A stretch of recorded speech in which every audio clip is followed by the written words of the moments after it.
All of us are on a journey with the Lord. When we put our faith in Jesus, the Bible says we are born into a new life, but we don't know all we need to know, and we are not yet fully capable of walking in the callings God has for us in the years ahead. So while it's absolutely essential that all Christians express some trust in God, because that's essential to our belief and our salvation, where we believe the gospel and rely on His grace, it's also true that there will be seasons and moments in our journey where God helps us take a leap and have even more trust in Him. So here are 3 instances where this often happens. Number 1, if God is finally causing you to confront your deepest fear, this is a good sign God is preparing you to trust Him more. Fear always attacks where your faith is weakest.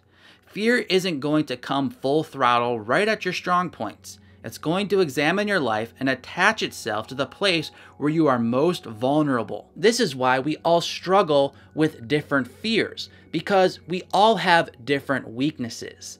Eventually, God will help us confront the root causes of these fears in our life. For example, if you fear being alone and never getting married, perhaps God will allow you to reach an age where you always thought you would have been married by then.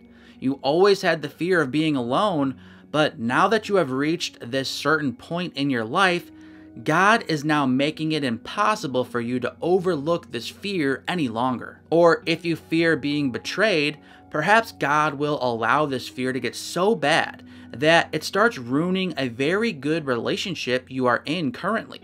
Before you had this relationship you really cared about, you could deny this fear. But now, since this fear of betrayal is obviously messing up your relationship, you are no longer able to run from this issue. Or if you fear people having a negative opinion of you, perhaps God will allow you to be put into a situation where you are forced to go against the crowd. This seems to be what Jesus was trying to accomplish with the young rich man in Mark 10. What Jesus said to this man was not a command for all people, like many interpret this passage to mean. Rather, these were specific words to a specific person that had a specific fear. As Mark 10:21 through 22 says, "You lack one thing. Go, sell all that you have and give to the poor, and you will have treasure in heaven. And come, follow me." Disheartened by the saying, he went away sorrowful, for he had great possessions. Remember, fear attacks where your faith is weakest. Jesus said to this individual man, "You lack one thing." Jesus confronted his biggest fear because it was where his faith was weakest. You may have a different fear, but whatever that fear is, Jesus will eventually confront it with you. And when He does, it's His invitation for you to trust Him more. Number 2, if you've been struggling with worry, this is a good sign God is asking you to put more trust in Him. Worry is like water. If there's any weakness, any crack, any opening that it can pass through, water always finds a way to that exact location. Worry does the same. It rolls over every sealed spot until it finds a little opening. It then settles right there, seeping its way deeper and deeper into our minds and hearts. When the crack or hole in the seal is small and the leak isn't so bad, it's easy to ignore. But the longer we ignore that tiny little leak, the worse it's going to be, and it's eventually going to keep getting worse and worse until it's undeniable. Everything is going to be soaking wet. And like water, worry finds that little crack, settles right there, and keeps dripping and dripping until you're completely saturated with anxiety and worry. Notice how Jesus gave multiple examples of how people commonly worry.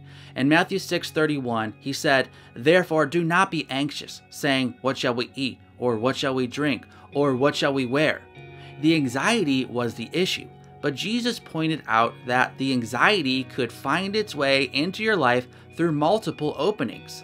So if you are beginning to be convicted about the sin of worrying, this is a clear sign God is inviting you to trust Him more. And number 3, if you know you're about to be attacked by an enemy, this is a good sign God is preparing you to trust Him more. Sometimes the enemy attacks out of nowhere and we didn't see it coming.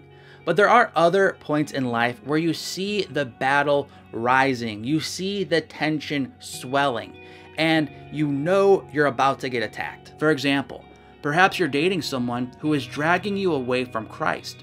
God is showing you that you need to break up, but it won't be easy. This person is going to do everything in their power to convince you to stay. Or perhaps your boss has been walking closer and closer to the ethical line, and you know he's about to ask you to cross it with him. Or perhaps God is calling you to start a ministry, a business, or an organization to fight some injustice in society. You know many will oppose you. There are times where you can avoid the battles by just rejecting God's call. Never do that.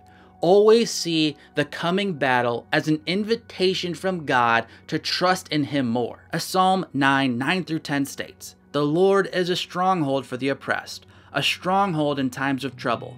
And those who know your name put their trust in you, for you, O Lord, have not forsaken those who seek you." Here's a related video called 4 Signs God is Asking You to Trust Him More with Your Relationship Desires. I'm Mark from ApplyGodsWord.com. I really hope this was a helpful video to you, and if it was, consider subscribing so you can stay in touch with me every time I post a new video. Until next time, God bless.